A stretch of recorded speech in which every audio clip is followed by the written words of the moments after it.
And so what we're going to do today is focus on the steps you can take. Now, 7 was the title.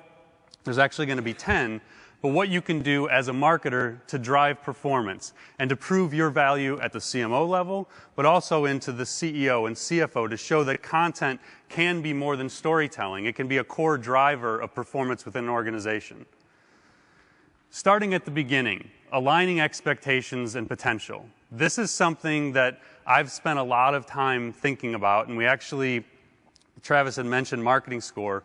What we did is, as an agency, we had a rather significant growth curve from 2006 to 2009. We were the first agency in HubSpot's partner program. So how many people in the room are familiar with HubSpot? Okay, they just recently announced they're going to be IPOing. We don't know when yet, but it's a fast-growing company, $100 million in venture capital if you're not familiar with them. So what we realized is this growth is coming in, these people that are demanding a different type of marketing, and for us it was largely built around content creation and distribution. We realized we were terrible at assessing the potential of an organization. So someone would come in and say, we need to generate 500 new leads a month. We have $10,000 to spend. Can you do it? And we'd say, yeah, every time. Then you realize we actually can't. And the reason was the foundations often weren't in place to do it. So we used to use SurveyMonkey to assess an organization and try and figure out like where their strengths lie and what we can do to help them.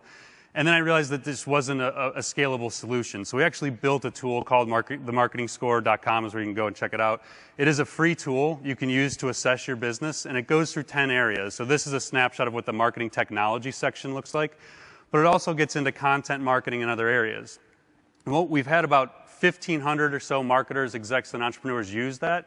And so we now have some really interesting data about how organizations rate themselves, a subjective analysis of how they view their strengths and weaknesses. But we also know where their goals lie. And so in the profile, when you start out, it says high, medium, low priority for each of these goals. So at a high level, build brand, generate leads, convert sales, increase loyalty. Almost every organization, B2B or B2C, is trying to do generally the same thing.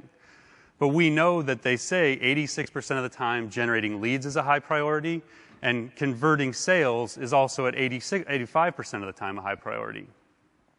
But what we're also learning from that data is that weaknesses, KPIs at each stage of the funnel, inhibit people from doing that.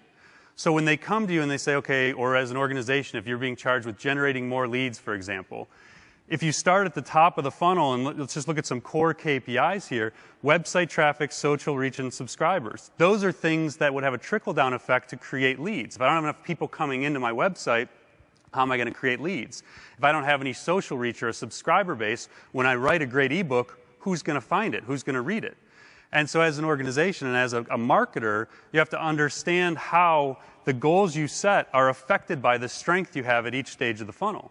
And we'll talk a little bit more about the difference between the funnel and the customer journey. Andrew had some great points today about the traditional marketing funnel. So I tend to look at it as this is a very standard funnel that marketers can visualize the flow of contacts through their funnel. And then the customer journey is actually somewhat of a different thing. The other area of expectations where they can be misaligned is budgets versus growth goals. So what the data shows, the blue line is growth goals. 38% of organizations tell us they have aggressive growth goals, meaning 20% or more they want to grow revenue year over year. Only 5% of organizations are spending more than 20% of revenue on budget. And then if you follow it along, you can see that most organizations, or 32%, have conservative budgets, 5% or less of revenue, and only 6% want to grow less than 5%. So again, when someone comes and says, we want to grow 40% next year, yet our budget is 3% of revenue, no matter how good you are as a content marketer, there's only so much you're going to be able to do.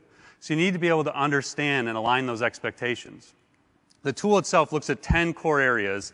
Content marketing, interesting enough, is the lowest rated section of all. So it asks across like 10 different types of content marketing how they would rate their strength in the different areas, and it's the lowest rated. But what we're going to focus on in step 2 are the two with arrows, marketing team strength and marketing technology utilization. So in order to become a performance-driven marketer, you have to commit to this core strength, this idea of having a team in place that can actually execute, they can plan and execute. Yeah, what we know is 75% of marketers say their lack of skills is impacting revenue in some way. And from Capgemini Consulting, 90% of companies lack necessary digital skills in key areas the last one there, performance monitoring and analysis. So the reason there's never been a better time to be a marketer or a content marketer is because most of your peers aren't excelling in this area. And if you can take what you're doing and all the value you're creating within the organization and actually show the impact it's having throughout the organization and achievement of goals, you can advance yourself, your career, and your business. What we're looking at now is we're trying to find these marketers who have an ability to envision on a strategic level, but to execute on a tactical level. Now, every person in this room, you don't have to become a true hybrid and be able to do all of these things, but you have to understand the impact the work that you do, that it has throughout the organization. Specifically from a content marketing standpoint, the obvious thing is the storytelling, the creation of the content. But that content has to fit within a structured editorial calendar.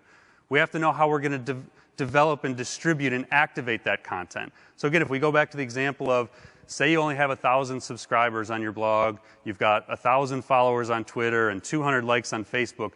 When you create great content, how is it getting to anyone? You're having to pay to get it out there. So content strategists have to be able to understand that. And then how to integrate it across social, search, PR, lead nurturing, and the different areas. On the data analysis side, it can be as simple as just understanding what the goals of your content are and then how you're going to show and track it throughout. So for example, if you get a download of an ebook, do you ever know if that person converts to a customer and how much revenue that customer created? If you can report that kind of information back to your bosses or back to the C-level, there's no arguing the value of what you're doing or of the content you're creating. Now the challenge across the industry is these people don't really exist. They're kind of unicorns. This MarTech conference I mentioned that Travis and I were at a couple weeks ago, it was all about marketing technologists, and the theme of it was growing unicorns, I think. And the idea is that universities aren't training these people. The people who got the book, there's a start of, I think, chapter 4, we took the U.S. News and World Report top 10 marketing programs in the country. And we looked and we wanted to see how many of them require a digital marketing class to graduate with an undergraduate degree. One out of 10 of the top universities in the country for marketing require any level of digital marketing class to graduate.